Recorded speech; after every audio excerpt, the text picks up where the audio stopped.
getting a lot of grief about this program today. Certain people saying, who is going to want to come to see this? So look what we have here.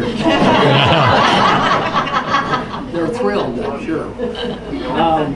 So Barb and Dave first came to the Gunflint Trail 50 years ago without a pot to pee in, but through their hard work and making good decisions, they built quite a legacy on the Gunflint Trail. They participated in just about every committee and organization from the end of the Gunflint Trail to Grand Marais and beyond. Barb and Dave were involved with the original founders of Chik-Wauk Museum. They were there when the fire department first came aboard. Barb is still on the board at the fire department. Dave participates in their bi-weekly training. And Dave has served on other committees, the airport committee, the zoning committee, many other committees, national committees, the National Cross Country Ski Association. So they've really been involved. And they basically pioneered cross-country skiing in Minnesota.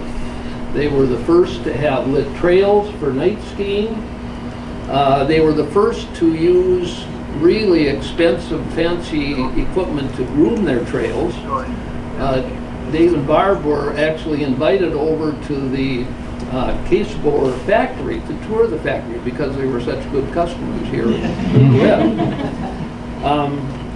They were the first with a building dedicated just to a hot tub to relieve skiers after their day of skiing on the trails.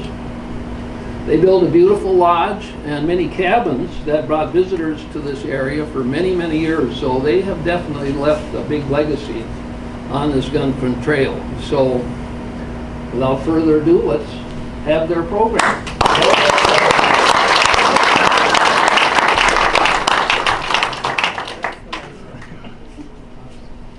Well, Bill pretty much hit all the high points. Any questions? Thank you, Bill. Where am I? God help us. Okay. Thank you for allowing us to come tell our story.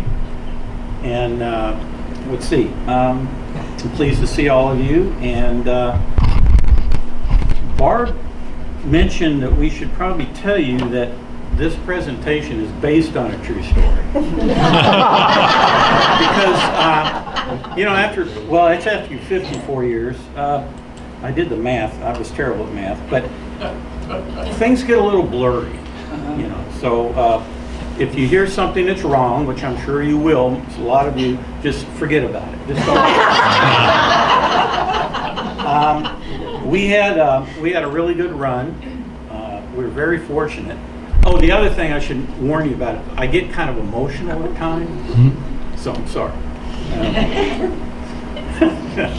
So we had a great run, and it was, we did a lot of hard work, but it was because of a lot of you in here and our community, and we couldn't have done it without you, so thank you very much. I got a little thing for you to ponder so you don't fall asleep. In 1974, what was a two-bedroom cabin rate? In 1970 at Bearskin in 1974. And then what is that cabin rate today? Okay. And then think of $15,000, what that means in our life. $15,000. So that's something for you to think about. So is this a good place for me to stand right here? Yep. Moving closer is even better. A little closer? No, we can't see both.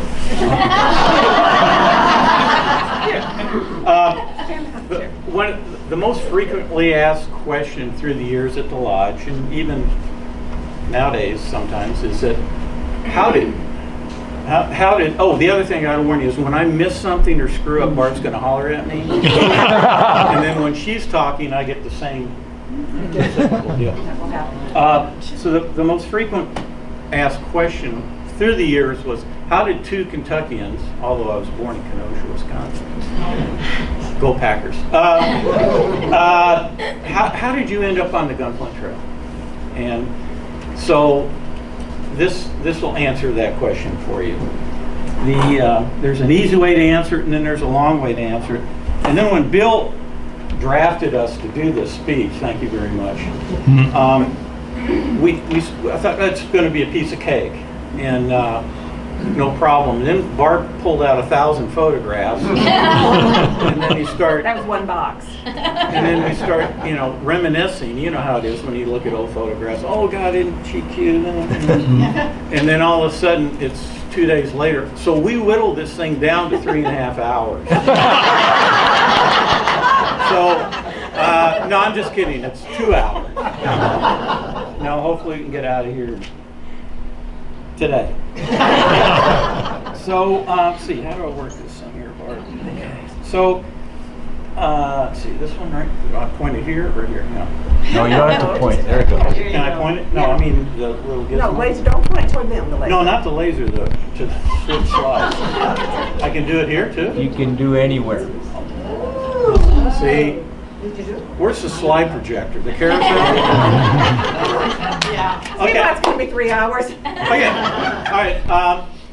By just a series of coincidences, by chance, I was attending the University of Kentucky, and as a freshman, I heard about this job at Bearskin Lodge, and so I went and applied for the job. It was a dock boy guide. Basically, that was it, dock boy and guide. And so I went. It was a professor at the University of Kentucky, and so I applied for the job, and I got this summer job, the summer of '71. Yeah, summer of '71. So this is Bearskin when I first saw it. This is the original old lodge. Used to be the general store, which became the outfitting building, the canoe repair shed, which became staff housing, the ice house, cabin 1, and back in the back was the old shop. And so it was just magical. And the laundry house. Oh, excuse me, the laundry house is behind there. That's got some importance in this in the talk. And this was it was a magical place. Through my vast experience in boating, and Boy Scouts and Girl Scouts, I'll explain that later, and family camping and whatnot, I got the job. So we were hired by, I was hired by Frank and Mary Lou, Christine, Robbie, and Rusty. And they treated me like family. I became part of the Bearskin family. So Frankie up here was Dr. Frank Rizzo at school, but he was Frankie Rizzo up here. He worked for Tuscarora Lodge for Frank Fuller. When he was in college, he was the guide with Bucko Bushman and Al Gurkowski and that whole clan. So Frank had a lot of history up here. I can use this not to stick. So when I started working up there,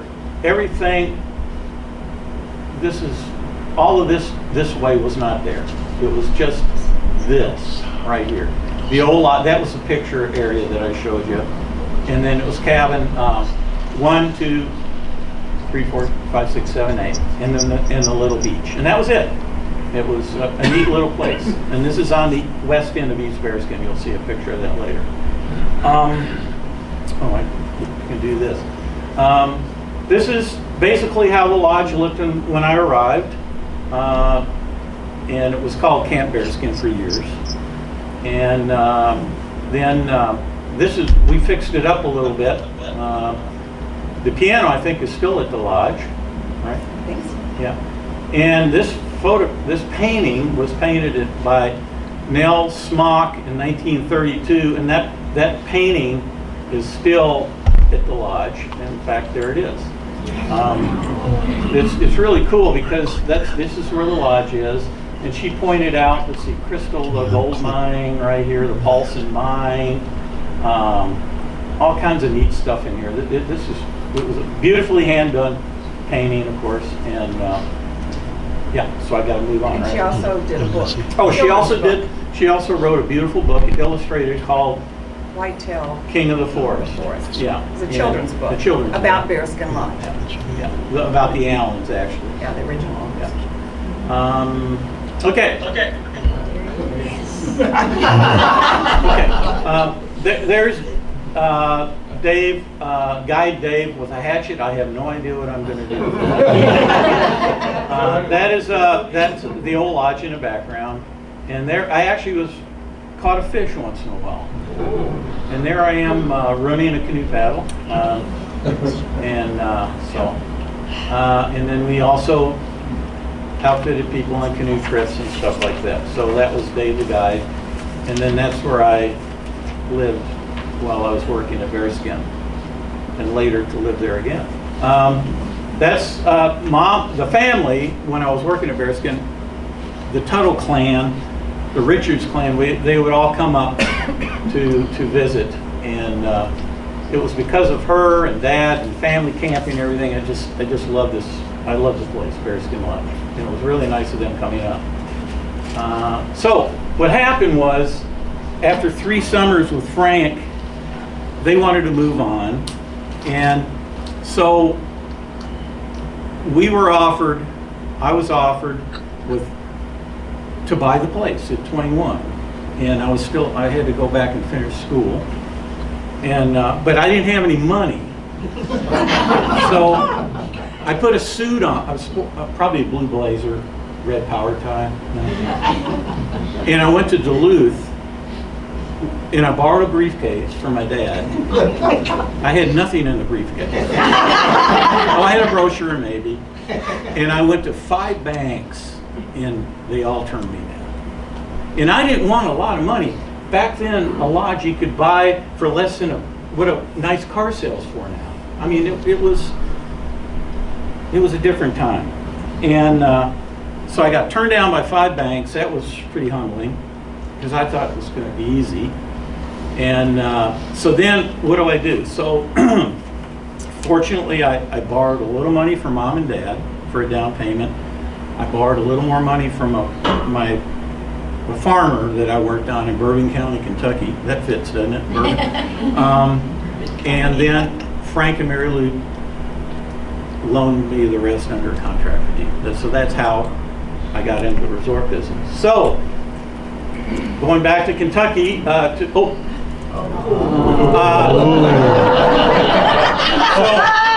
I had to go finish school. And then I ran into this girl.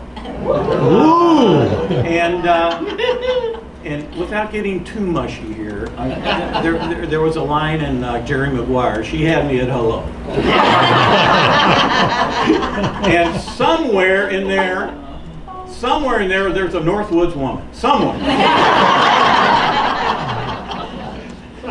That's my best friend, Paul Snyder. He's looking down Barb's dress.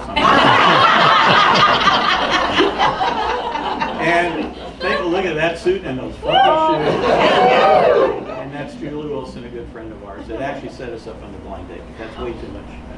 Yeah. So, so on campus there was this artist, and he would do caricatures, and so I had him do it. He said, "What do you want?" And I said, "Well, I bought this lodge, and I have this girlfriend, and we have log cabins, and then of course trying to get Barb into the tent, and then Johnson Falls, where it runs from Pine Lake into Rocky Lake into Pine Lake." Yeah. So that's how that all came about. So Barb came up and visited me, and she kind of getting used to the environment, and she was actually, you were teaching speech therapy in Houston, Texas at the time. You had a career. I was a little more mature, so I graduated a little earlier. Well, you could also buy liquor too. That's true. I had a cute car too. Yeah. Oh yeah, I had a cute car then. That's how we got together. Traded that in on pickup. Anyways, we're getting off track. So there we are, Barb canoe, and that's the old lodge, and there's the Barb in the canoe. And then Oh, okay, wait a minute here. So I should be looking at this, right? Yeah, you should. Oh, okay. Barb went to a lot of work on this. Tell Lily I'm gonna. Okay, you tell me. Okay. So we decided, well, maybe we should get married, and so that's great. But the only problem is in Kentucky, it's, you know, and her family especially, it's a tradition to ask the father for hand in marriage. And so, but my father-in-law was Coach Buckshot Underwood, and he coached with Bear Bryant when he was at Kentucky, and then he was offered the job to go with Bear to Alabama, but her dad decided to go to Texas, big-time high school football, and there he is coaching Jimmy Johnson, who coached for the Dallas Cowboys. Oh my gosh. And then forgot his name on the right. I forgot. Kevin, somebody? They don't know. They don't. Yeah, I don't know. So the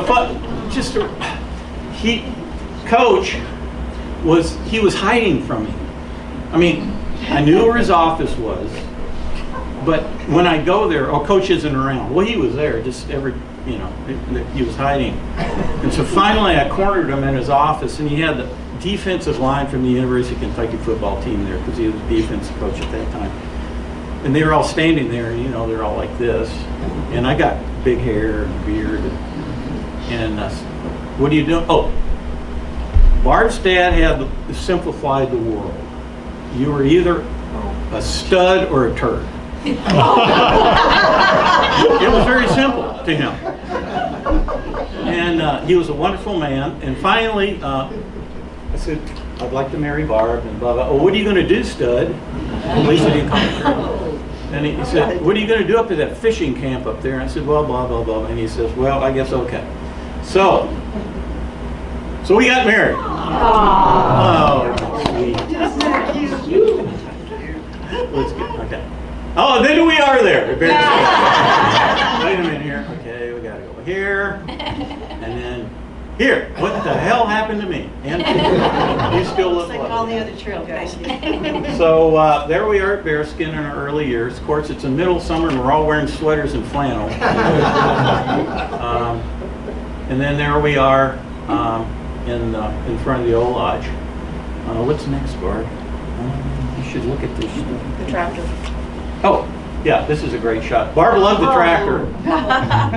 Couldn't get her off of it. Okay. So the problem here is. You have Ed. Okay. Where am I? Tractor. Barb. Okay. The problem here is we weren't making any money. We had no money. Oh yeah. Oh, what happened?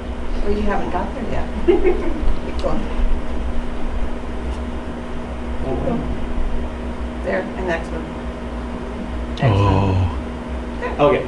I'll get back to the money part. This fellow here is Ed Kavanaugh. He owned the lodge from 46 to 70, and we became good friends. We hung out a lot, and he was a very interesting fellow with his wife, Mert. They owned the lodge for years, and yeah, we just had. Don't change it yet. Well, that's the money part? Yes. Now you can Okay, ask and that's, the answer to your so question. we didn't have any money, so we brought that couch from Kenosha, Wisconsin. It was my grandma's That's so couch. bad. We also brought a toilet, We brought a toilet from Several Chicago years because we later. couldn't afford a toilet to put in a cabin. It was a used toilet. a used toilet.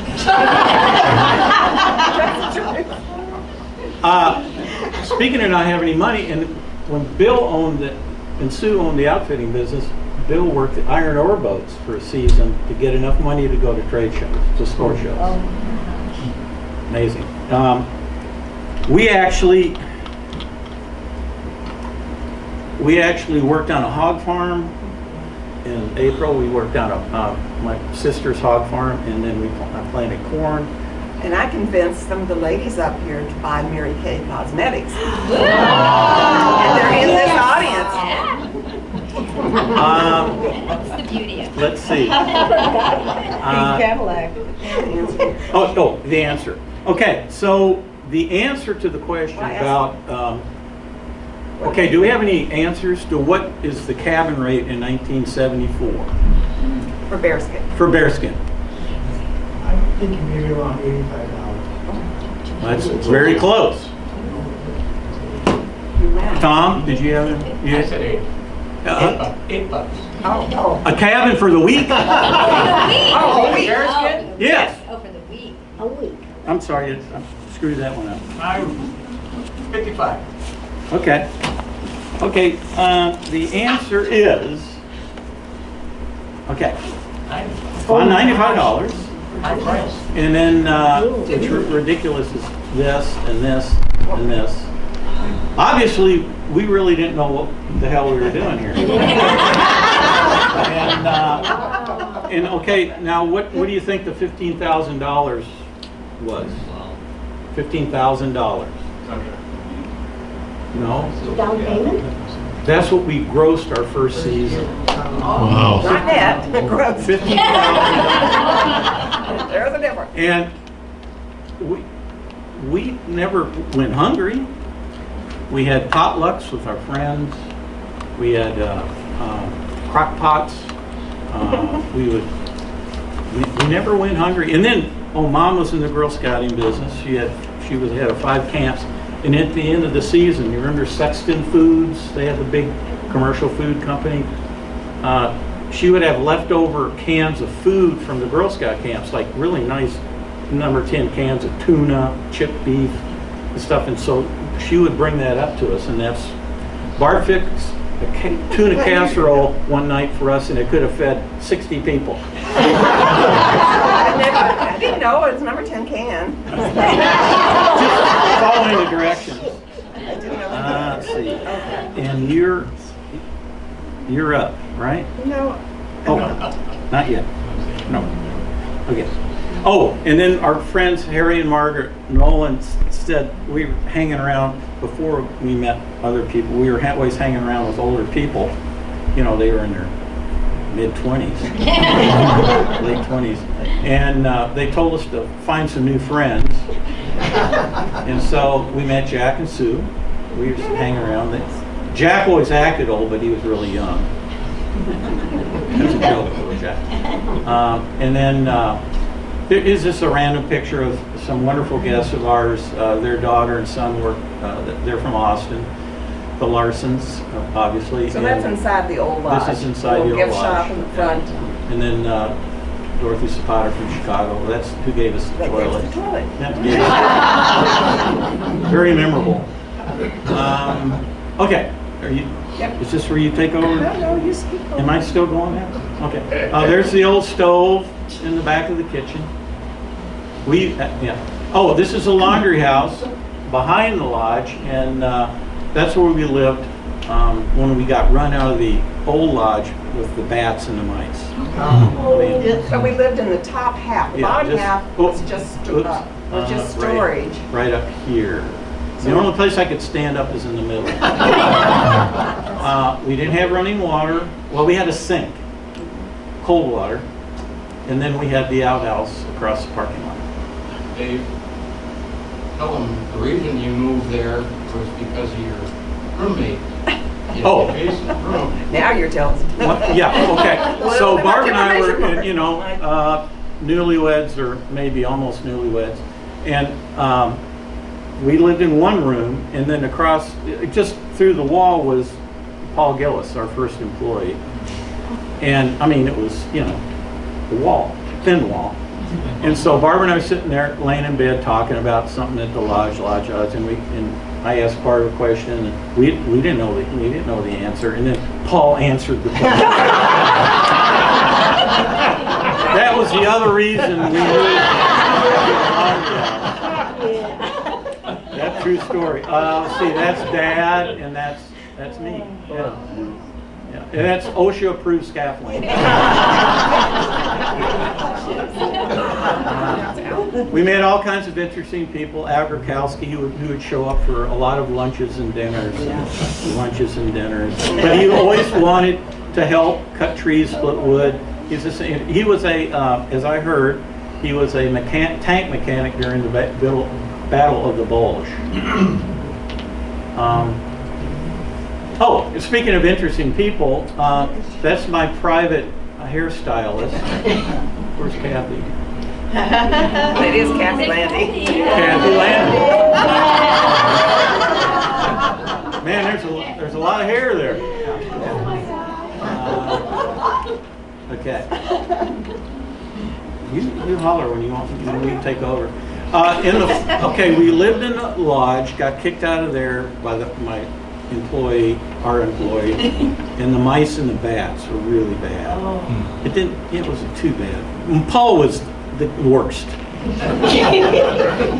Then we moved to the laundry house with no running water. Well, we had a sink. And then in the fall we moved here to cabin 1. And it was in a swamp. The sewage actually went right into the swamp. My whole life I've been into sewage. Okay, so is this the next project? Cabin 8. Okay, so then in the winter, we moved to cabin 8. And this was like the only cabin that had running water most of the time.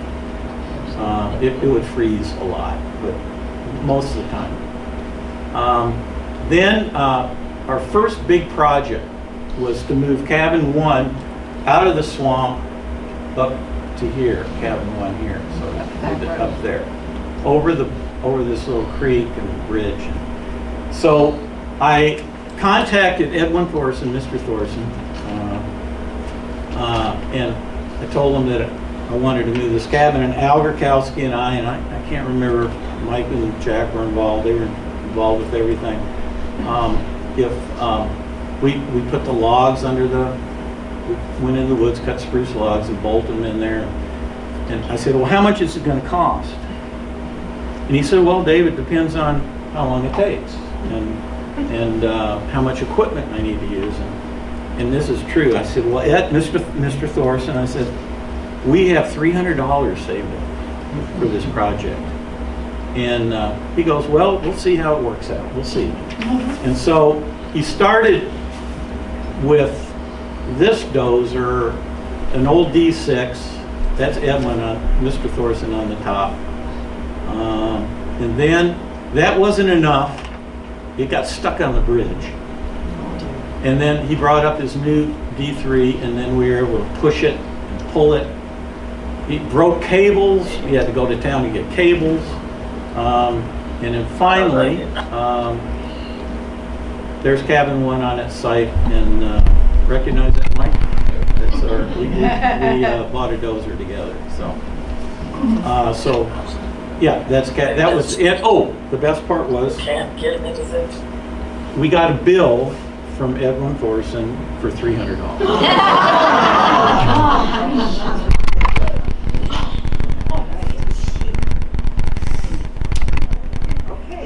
My turn. I'm not a real public speaker, but I'm going to give it a try here. And I always was told, well, they say, imagine your audience all in their underwear. So right now, I'm imagining all of you in your underwear. Kim, looking good.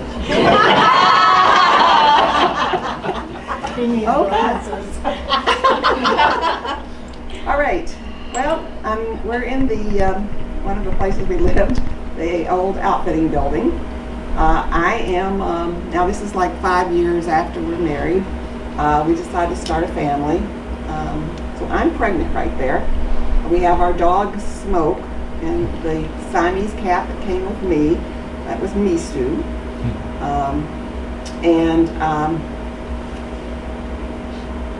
One of the things we would do, a lot of businesses up here would always go to sports shows. That was a great way to promote businesses. But we didn't have, as we keep telling you, we didn't have any money. So we would stay with friends during the sports show. This was the St. Paul sports show. I decided to go because I was like 8 months so pregnant, and I thought that's not going to be a problem. And we stayed at Lee Zoff's house. She was nice enough to let us stay there because it was 10 days, so that would have been very expensive for us. This is the last day of the sports show, and our son Doug decided that he wanted to be born. So I'm in Minneapolis, had planned to have the baby down in town, and Doug decided to come to the sports show. So we ended up going to the big hospital, Fairview, Southdale, I think. Lee kicked us out of our house and said, "Get out of here and go have that baby." 30 minutes later, we had the baby. Yeah. But, you know, besides having a wonderful newborn, another perk of that is we didn't have to do the sports show the last day, and it was Super Bowl Sunday, so we got to watch the Super Bowl. It was good. Not only did we add one baby to the trail, but another baby was born. This is Mark Landy and Doug, our son. And Mark is the older one. He's 1 day older than Doug. So that was pretty neat. They were a little surprised to find we were bringing home a baby because Doug came early, so early. There's just another photo. We were just putting photos in. That's in the old lodge. That's our son Doug. There we are in front of the old ice house. There was a big canvas map that was painted on the side of it. And there's the boys. I think they're up on Seagull Lake fishing. Mark on the right and Doug on the left. So Back in operation. At the rate you're on, it's going to be 3 hours. I tell you, this clicker's going to start flying here.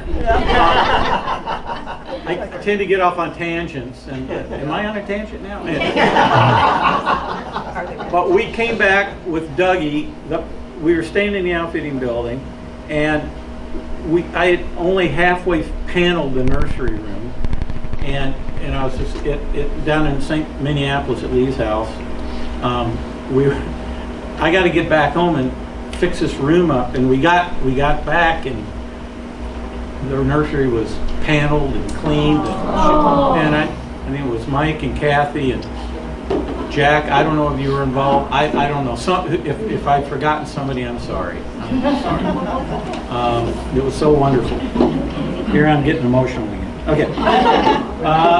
So we started remodeling cabins, and then, as usual, Mike and Jack were involved, and I think Mike was involved mostly with the cabins.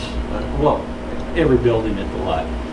That's cabin 2 that was built in 1925 by Emerson Morris, I think, 35 maybe. That's old cabin 5, and we had lots of bears everywhere. But we sandblasted that, and remodeled that. I don't have a picture of the remodel. That's cabin 6, 1939 cabin, which I think we remodeled twice. It ended up burning down several years ago with the McClollans.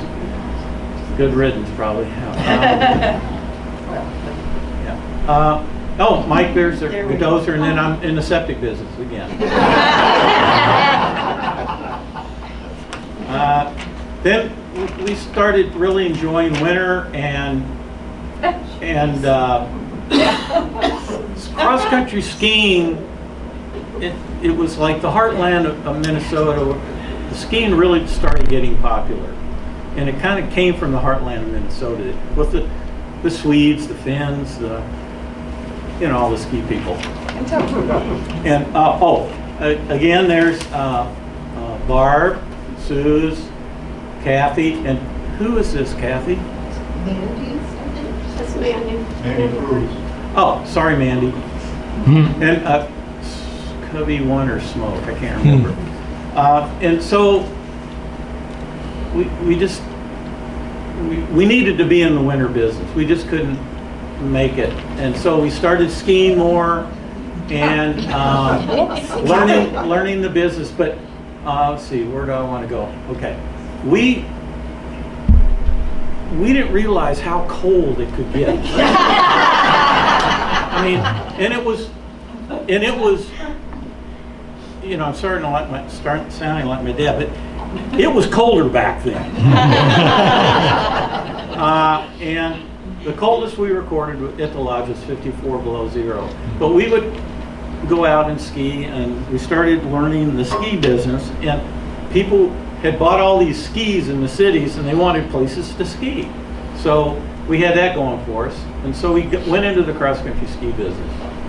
And we put plastic on the windows. We figured, hey, we're good to go, we got plastic. And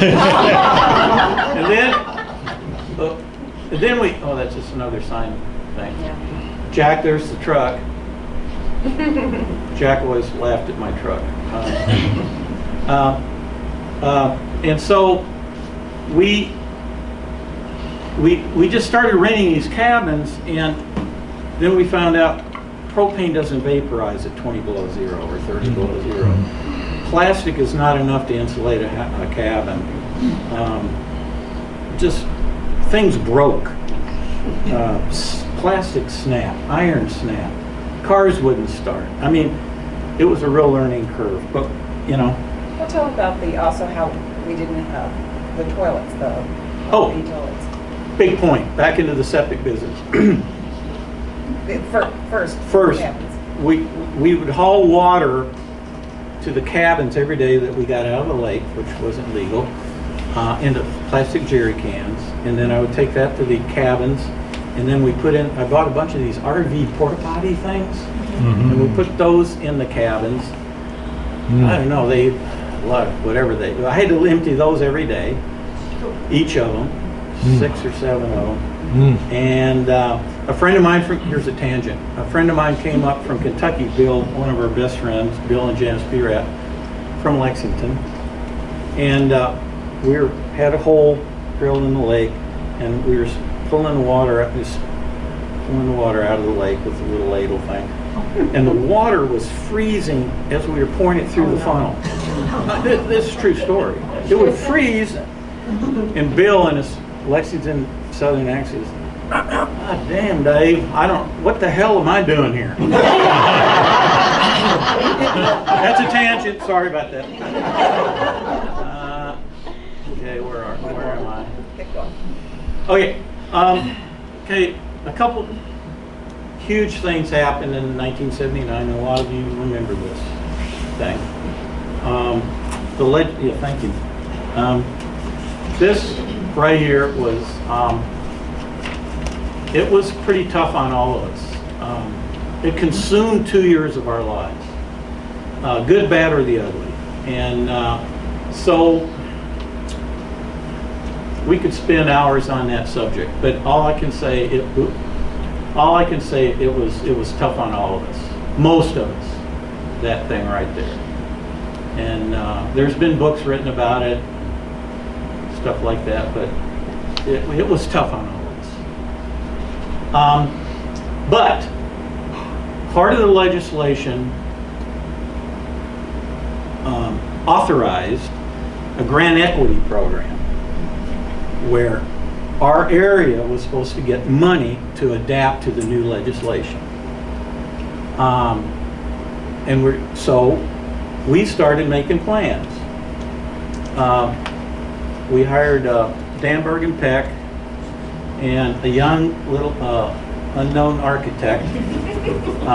Dave Tuttle was an associate there, and he came up and with, I think, again, Jack and Mike, and sorry if I'm forgetting people, we came up with this concept here with David Tuttle, and 4 lodge units, a residence for us, a dining room, a lounge, and the model. There's a story about the model, but we'll probably skip that one. So reality set in.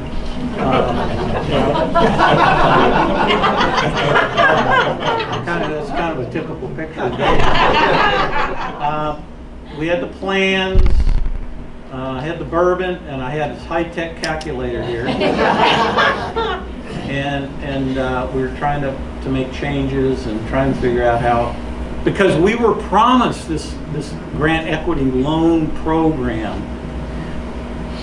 But what happened was politicians will authorize something, but they don't appropriate it.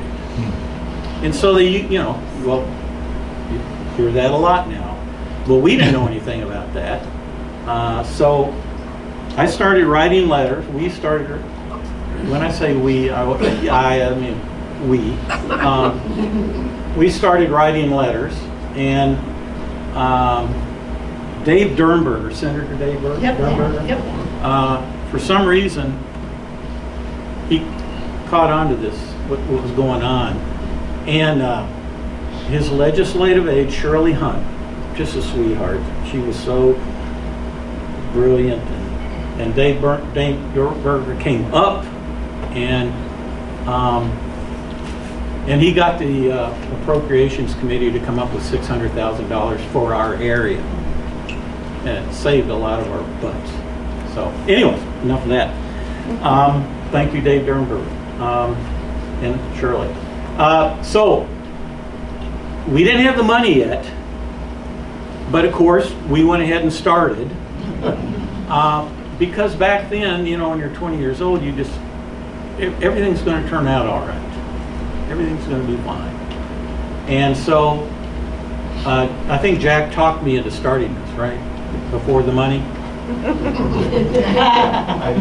Yeah, he needed to.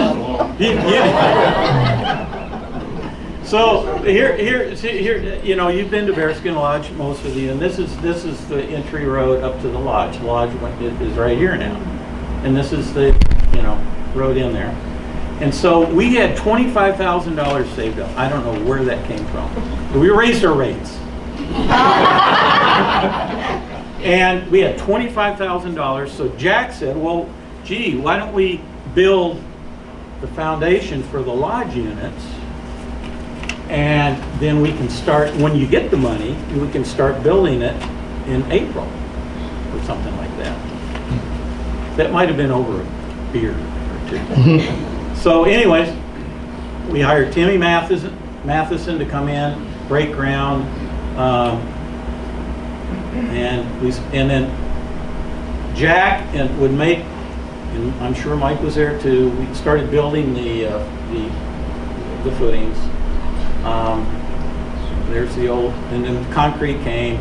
Mickey and Butch Nelson came and started laying block, and I just mixed mud, and Jack's over there doing something.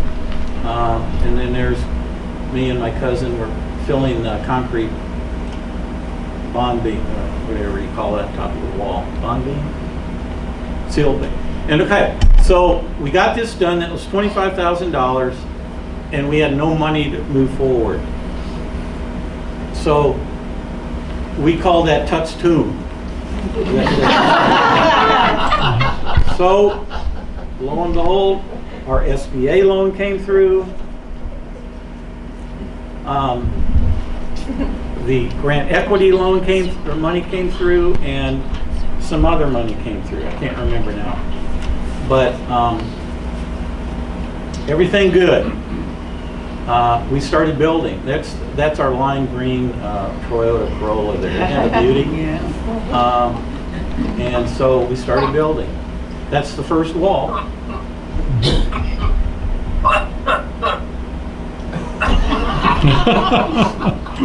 Okay. There's Mike doing something. I'm not sure. Lifting beam. Yeah, lifting beam. Oh, and back then we didn't have any cranes or, well, there we couldn't afford it. So whenever we had to lift things heavy, we had Jimi Hendrix come in. That was David Bain from Adventurous Christians, or Oconto. All those folks, well, there's Jack. He wasn't from Adventurous Christian, I can tell you that. I forget. Oh, that's anyways. Adventurous Christians people, bless their heart, came and helped us lift things. And we had these 20-foot 12 by 12 fir beams that are still, you can see them if you go into the lodges. Oh, and then the other thing is we got these trusses. Of course, we didn't hire a crane. We lifted all those up by hand. I think that's Mike there, I think. I can't tell. That's Paul Bauman. Oh, there's Jack hiding behind there. Waldo, yeah. Oh, this is, Jack was wanting to see this one.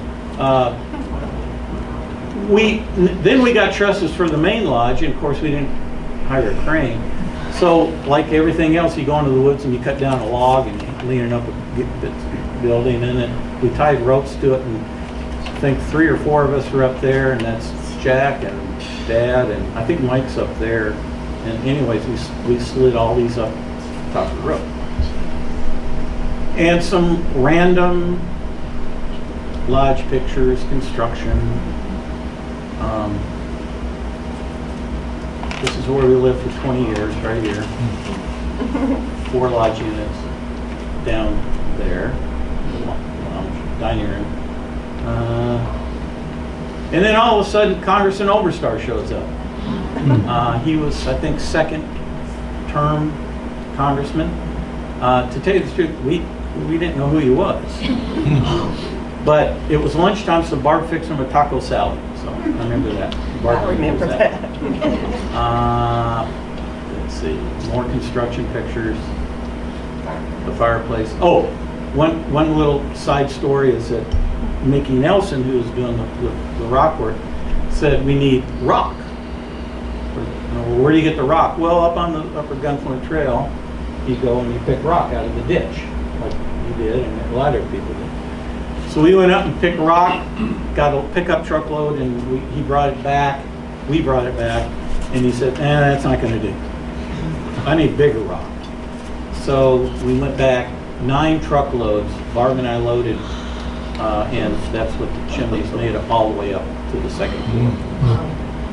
That's the outside. There's Jack and Mike doing something very dangerous.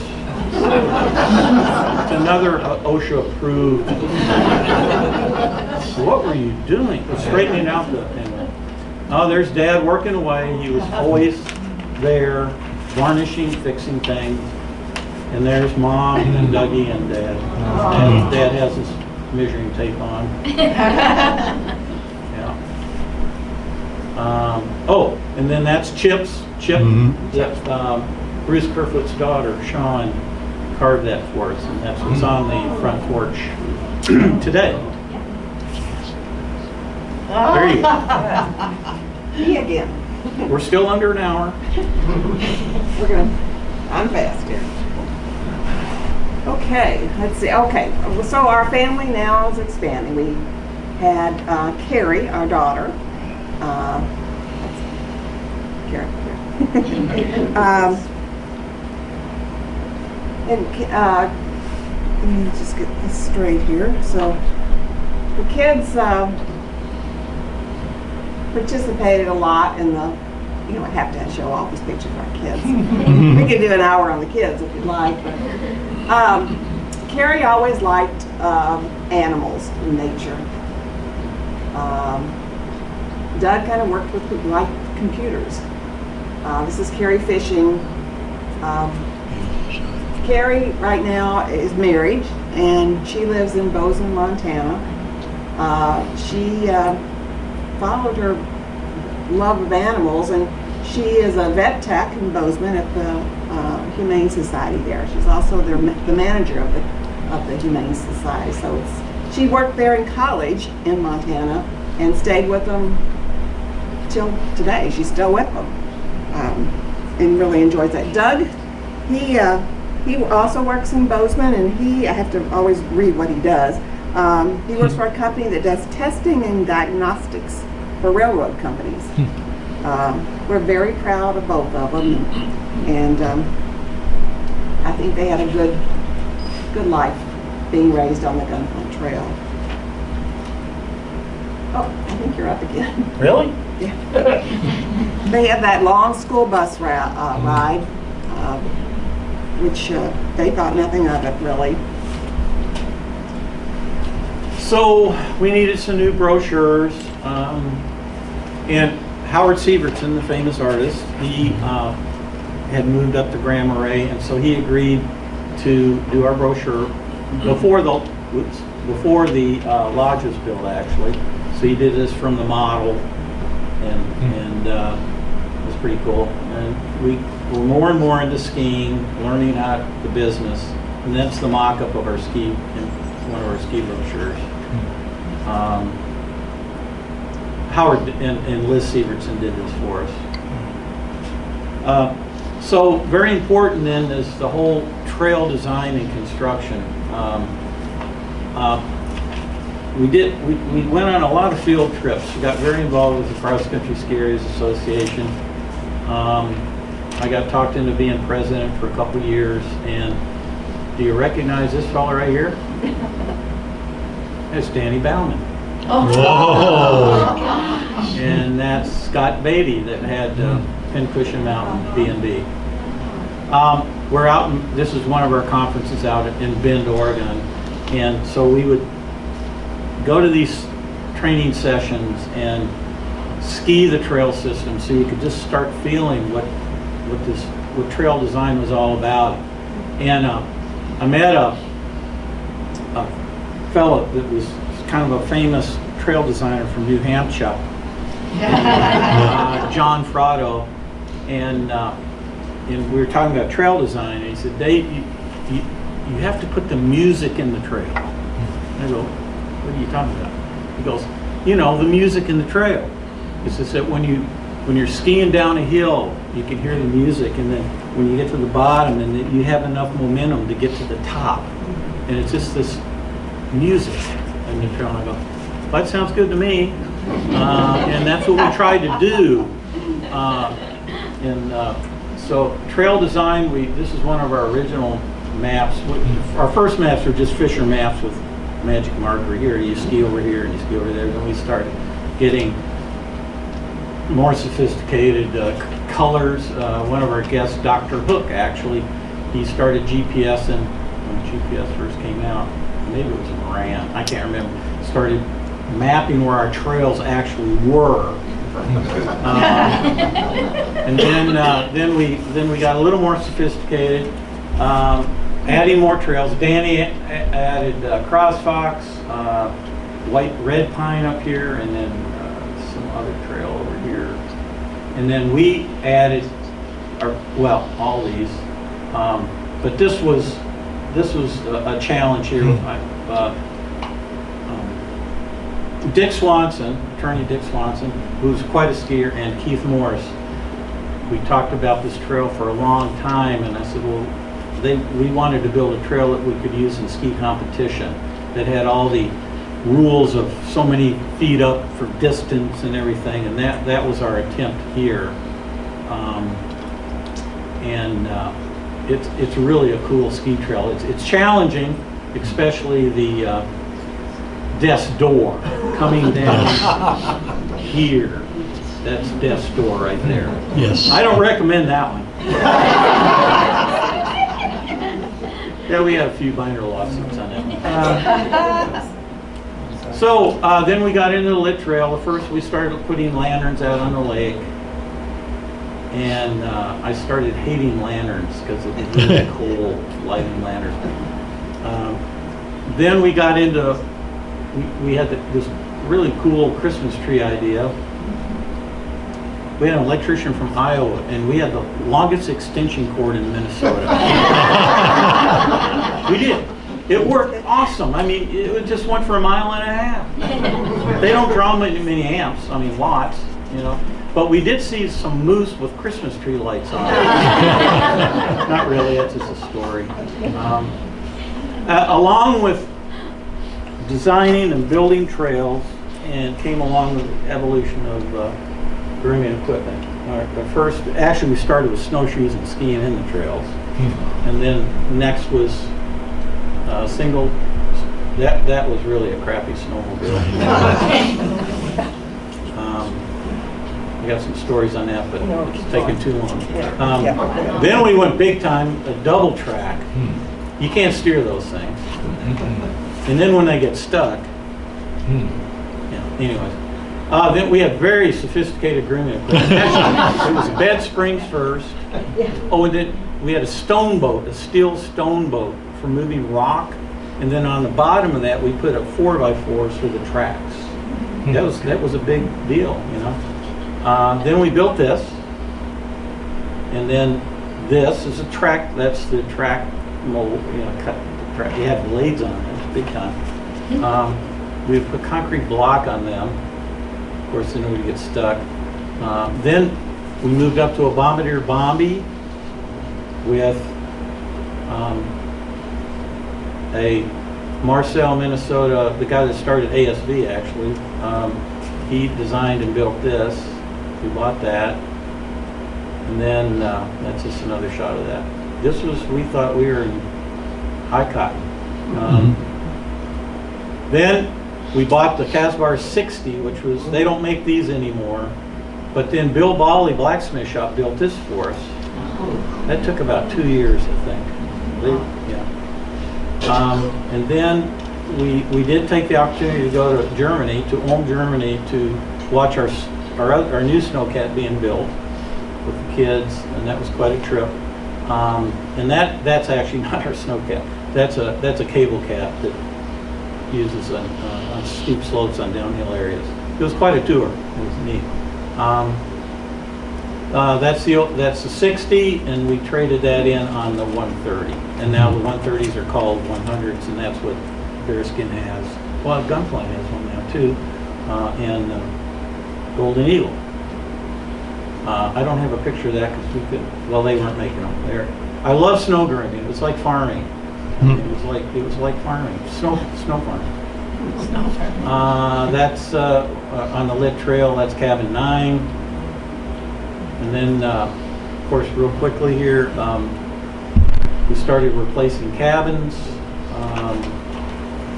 And that was cabin 3. We tore that down. This is cabin 3. Again, Mike and Jack and crews around this. That was a Rosen cabin out of Cloquet. We built lodgepole pine, and that's the finish inside. That was cabin 9. That was lodgepole pine.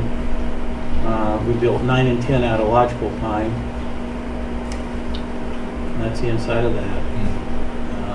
Then we built the tub house. I might have this out of order. The tub house might have been before the cabins. In fact, I know it is now. So anyways, that's Scott Beatty and Katie Neff doing the photo op here. You're next, Barb. Look at that. Okay. Al Serrano. So now that we've expanded, we started offering some programs at the lodge. This was Al, and he was our ski instructor, one of our ski instructors. We also rented snowshoes and skis, and boots and everything. We also decided we'd do a winter picnic. And I don't know if you recognized her, but that's Barb Young. She helped us with it, yeah, Barb and Ted. What we did is we had this bright idea, everyone would ski about 3 miles down a trail, and then we would have this all set up. There were snow sculpture tables, carved snow tables here, and then this great layout here, and then we had, you know, free champagne for everybody. So everybody, we all loaded up, we all skied down the ski trail, but we forgot one little thing to take with us. We forgot to bring anyone any water. So they were drinking all this champagne, and that was all they had, and they were thirsty after skiing all the way down there. So they were totally plastered, but made it back. We checked on everyone. Everyone made it back safely to the lodge. Let's see what we have next. Oh, that's just a picnic. It was really fun. It was a very nice day. Yeah. Besides that, we had dog sled rides. These were a couple of little pups. People enjoyed that. We had a children's program that was popular. Our daughter participated every day in those. We also had a nature program. That's Connie on the left, and Connie became the lead naturalist at Itasca State Park after she left us. She was great. Let's see what we have. Oh, yeah, here's another one you might recognize right here. That's our daughter, Carrie. This is one of the children's program, or naturalist programs. And this young man right here is Andy McDonald. Andy owns Tuscarora Lodge. He felt that we could embarrass him. He didn't come today, I don't think. And then, of course, we did serve meals. Sally did all the cooking. She made fantastic pies. And we always had on Mondays, we had a free picnic, gourmet picnic. I mean, it was really nice down at the beach for all of our guests, and everyone really looked forward to that. We also had a masseuse. Jerry did all the massage for us. People love that. And then July 4th, 1999. Oh, yeah. We're gonna let him talk about that. Well, we're still on. Okay. We got Are another we? couple hours. Okay, Good job, Barb. thanks. Okay, most of you might remember this day, and that's in front of our lodge. That's the road going up to the lodge right there. And there was actually two people in this car. It's a BMW, and they crawled out one of the side back windows. We got hit pretty bad. It was pretty traumatic. We had, well, back over $250,000 worth of damage, and that didn't include cleanup, because our insurance didn't cover cleanup if it didn't hit a cabin. Actually, Mike called. We have a plane together, and Mike called and said, "You better tie down the airplane because there's a bad storm coming." So I went down to tie the airplane down, and then I was driving back, and that's when the storm hit. I was in that car, and I got bonked in the head. The roof came down. I was in there when that tree hit, and Oh, that's what happened. that's what happened. Thanks, Ken. No, you timed that perfectly. Oh, and it's this one thing after. And this is cabin 4. That's cabin 4's parking area. We lost a lot of cars. I mean, you cut some off there. Yeah, that was actually after we cleaned up some. That's cabin 5 down there. That didn't get hit too bad. Our parking lot, we lost 5 cars. Trucks. Our personal Our cars, yeah. It was, and that's after we cleaned up to get through there. It was just, oh, and then one little tangent here. When we were cutting the trees, they had so much energy in them. It was really weird, is that you would cut them, and then the tree would just want to spin on you, and would take the chainsaw and just rip it out of your hands. It would pinch and then rip it like it was like tornadic rather than just straight line winds.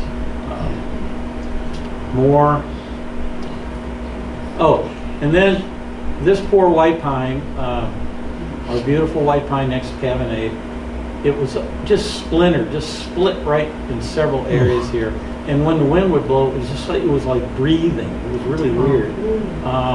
So we hired Mark Adams to come cut the thing down because we had to go. I mean, it had to go.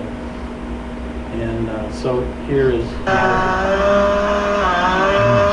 you can see how the chains, he chained the tree together to keep it from crazy. It was kind of windy that day too.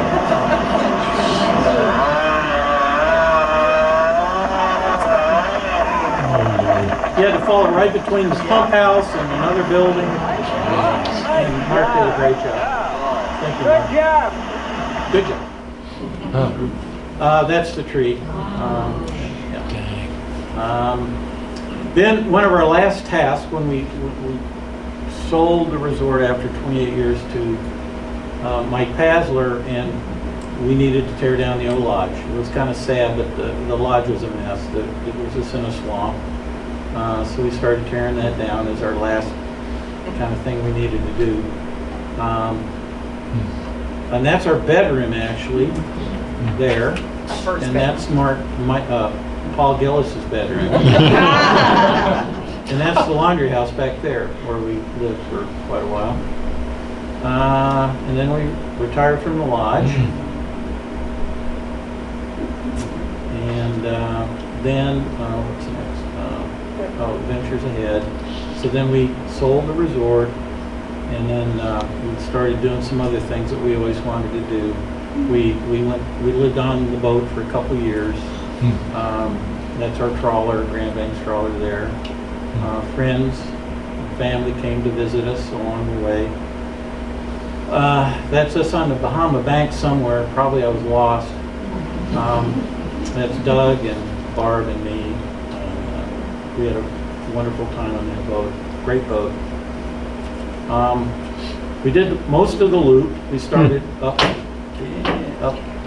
here at Grand Marais, and then came down here and down here and down here and down here and down here, and then Bahamas up here, and then back to the Bahamas next winter, and then back here, and then sold the boat. We were running. There's Barb. We went through over 150 locks along the way. We got pretty good at it. Barb got pretty good at it. Then Mike and I bought an airplane along the way, and Mike and Kathy still own that. And this photograph, that picture there, took 17 loops. Yeah, I was fine.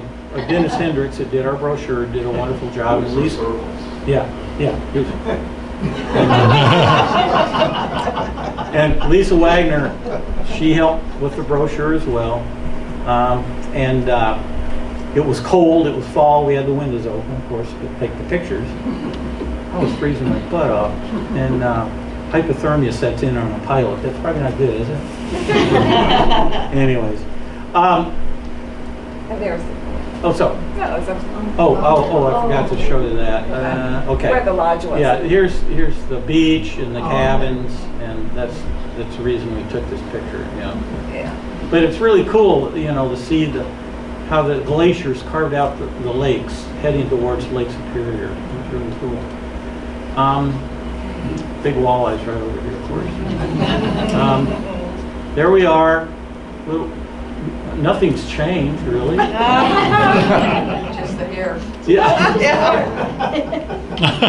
For both of us. Let's see. And then, Isn't that that's just to wrap things up here. I got something here. Let's see. I can't remember this stuff. Where you go? It's the last But they had page. no way, I would put all those little animation things on every slide. It was so much fun. Nice. Uh-oh. Is that mine? No. Where'd it go? Time out. I got some stuff written down here. We're going to have to add lid now. Yeah. Oh, shit. This is the family. On that lid. That's me. Oh, here it is.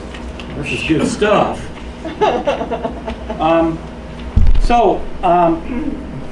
To wrap things up here, we can't think of a better place to have had a lodge, live our lives, raise our family, and be in the lodge business. We're very fortunate, with the exception of the Boundary Waters legislation and the blowdown. We were very fortunate.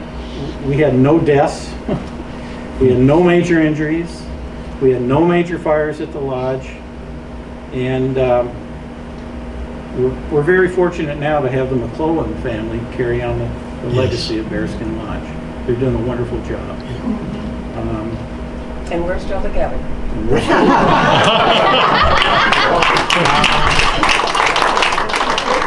I just can't top that. But I'm going to try. Let's see here. I threw you off. Huh? Yeah, you did. I had some good momentum going. it's kind of weird. Is that I don't ever remember thinking that we were going to fail. Maybe that's what you do when you're younger. I don't know. We just, yeah, we can do this, and we would do it with your help, a lot of help. So, if I can get through this last part. Of course, we had setbacks, disappointments, but without trying to sound like Forrest Gump. My mom always said, and she did say this, my mom said, David, if you work hard, good things will happen. And they did. So, thank you very much.